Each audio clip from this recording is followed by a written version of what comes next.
36 বছর পর একটা কাপ জিতে এখন আমরা আন্ডারগ্রাউন্ডের বাস পাখি। কথায় আছে, ফকের একটু টাকার মুখ দেখলে মাটিতে পা পড়ে না। তেমন একটা দল আছে আর্জেন্টিনা। 2022 বিশ্বকাপ জেতার পর এমন ভাব ধরছে মনে হয় ফুটবলের জন্মটাই বুঝি 2022 সাল থেকে হয়েছে। এখন তারা অন্য কোনো দলকে দলই মনে করে না। তাদের ভাব এমন, বাকি সবাই মাঠে শুধু হাজিরা দিতে আসে। ব্রাজিলের 5টা বিশ্বকাপের কথা বললে বলে ওগুলো তো অনেক আগের।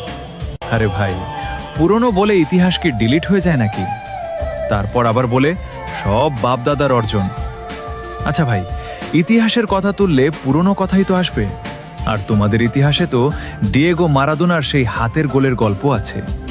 তবুও এত ভাব।